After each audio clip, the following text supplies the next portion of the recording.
안녕하세요. 무지개쌤입니다. 오늘은 오랜만에 조음치료 영상을 준비해 봤는데요. 제가 이제 꾸준히 유튜브 댓글로 이제 문의를 받았던 종성에서의 발음, 그러니까 한국어 자음이 받침 위치에서 어떻게 정확하게 소리를 내야 되는지에 대한 영상을 준비를 해 봤거든요. 특히 종성생략, 그러니까 받침 발음을 자꾸 하지 않는 아동들을 위한 치료 방법과 또 7개의 종성을 이제 좋은 위치에서 어떻게 정확하게 발음하는지에 대해서 알려드릴 예정이에요. 일단 한국어에서의 그 받침 소리는 7개밖에 안 되거든요. 그래서 이 7개의 종성으로 소리를 내는 방법만 알면 이제 모든 자음들을 받침해서 소리를 낼 수가 있다는 거예요. 이제 종성 생략을 자꾸 하는 아동들 같은 경우에 제가 제일 처음 하는 훈련은 이제 듣기 훈련이에요. 왜냐하면 종성에서의 소리, 그러니까 맨 끝에 소리를 자꾸 빠뜨리고 하지 않는 아동들 같은 경우에는 굉장히 산만한 아동들이 많이 있더라고요. 그래서 다른 사람들과 이제 말을 할 때 끝까지 다른 사람 소리에 이제 주의를 기울이지 않거나 아니면 끝까지 다른 사람을 바라보지 않는 경우가 굉장히 많아요. 그래서 다른 사람 소리를 듣다가 이제 끝소리를 자꾸 놓치게 되는 거죠. 그러니까 다른 사람의 소리를 듣다 갑자기 고개를 돌려버린다든지 아니면 갑자기 자기가 하고 싶은 장난감을 막 만진다든지 자기 일에 몰두를 하는 거예요. 그래서 이제 첫 번째로는 아동들이 이제 처음부터 끝까지 소리를 이제 들을 수 있는 훈련을 하시는 거예요. 그래서 제가 하는 활동의 예를 이제 들어드리자면 예를 들어서 눈사람이라는 단어가 있으면, 자, 이제 선생님이 어떤 단어를 들려줄 건데, 선생님 얼굴을 보면서 끝까지 듣는 거야. 라고 이제 이야기 하신 다음에, 자, 들려줄게. 잘 들어봐. 눈사람. 이렇게 일부러 조금 천천히 단어를 들려주시면서 이제 끝에 소리를 조금 길게 들려주세요. 그러면서 아동이 처음부터 끝까지 선생님을 바라보면서 잘 들었으면 그때 뭐 좋아하는 장난감을 주신다든지 아니면 뭐 맛있는 간식을 제공해 주시는 어떤 강화를 해주시는 거예요. 그래서 이 아동들이 자꾸만 뭔가 다른 사람들과 이제 이야기를 할 때 다른 데를 자꾸 바라보거나 아니면 아예 안 듣거나 하지 않도록 이제 듣기 훈련을 먼저 시켜주시는 거예요. 그러면 아동들이 끝에 다음에 이라는 소리가 있었구나 라고 인지를 하게 되는 거예요. 그래서 이제 이 아동들 같은 경우에는 원래는 끝에 어떤 소리가 있었는지도 사실 주의를 기울이지 않았던 경우가 많기 때문에 그냥 이 훈련만으로도 좋아질 수 있는 가능성이 되게 많아요. 저는 실제로 이제 그런 아동들을 많이 봤기 때문에 이제 종성 생략이 많은 아동들과는 이 훈련을 이제 하루에 10분 정도는 꾸준히 해주시는 것이 좋습니다. 네, 그리고 이제 제가 종성 생략을 많이 하는 아동들과 하는 이제 두 번째 훈련은 입 모양이 마지막에 어떻게 끝나는지를 아동들이 이제 구분하고 또 확인하는 이제 시간을 가지거든요.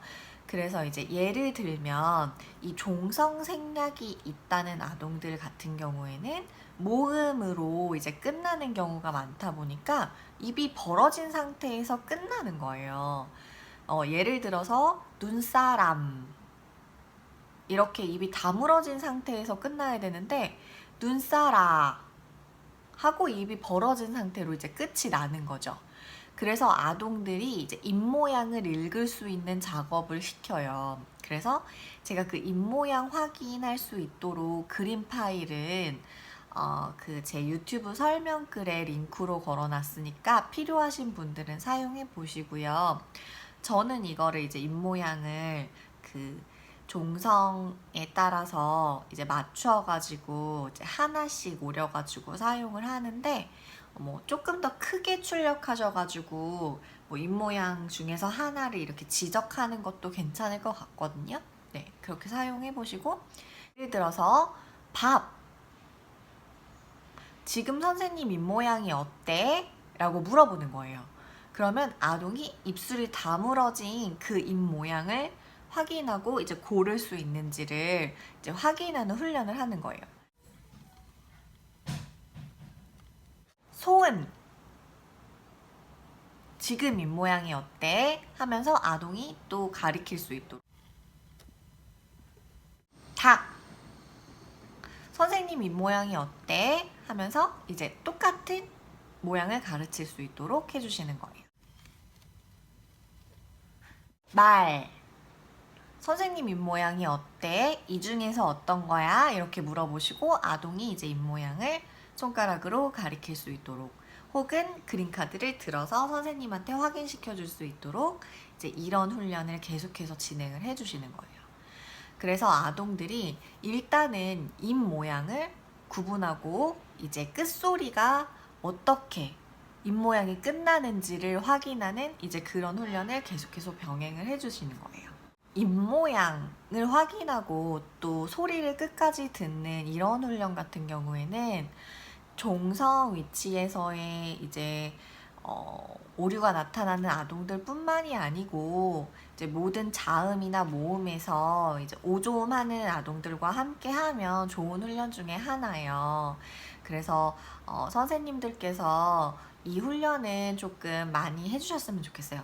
이렇게 입모양을 이렇게 가리키는 훈련을 하신 다음 단계에서는 아동이 이 입모양을 거울을 본 상태에서 똑같이 따라하는 훈련을 해주시는 거예요.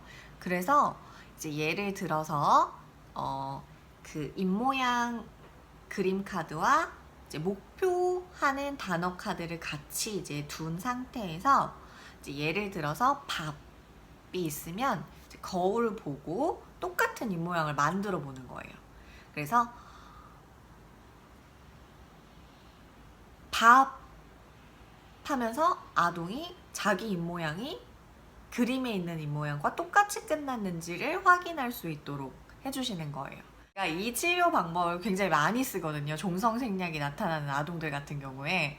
그러면 아동들이 보면은 생각보다 이걸 똑같이 따라하는 건데도 굉장히 어려워해요. 그래서 봐! 이렇게 끝나요.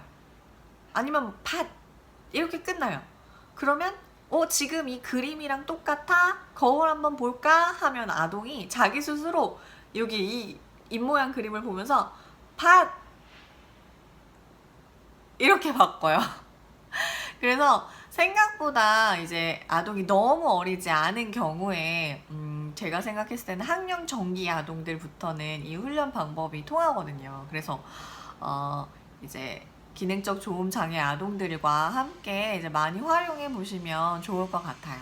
네, 제가 오늘 영상에서는 이제 종성이 7개다 보니까 조금 전반적으로 이제 후루룩 훑고 지나가는 약간 느낌으로 이제 정리를 해드렸는데, 조금 더 자세하게 이렇게 나누어서 하는 방법들도 조만간 유튜브 영상에 올려드릴게요. 네, 다음 무지개쌤의 영상도 기대 많이 해주시고, 제가 이제 그 구독자님들과 소통하기 위해서 유튜브 라이브와 또 오프라인 모임에 대한 설문조사를 지금 받고 있거든요. 많이 많이 참여해 주시고, 6월달부터는 조금 더 다른 방법으로 더 가까이에서 소통하셨으면 좋겠습니다. 네, 그럼 오늘 영상 도움이 되셨다면 좋아요와 구독으로 응원해주세요.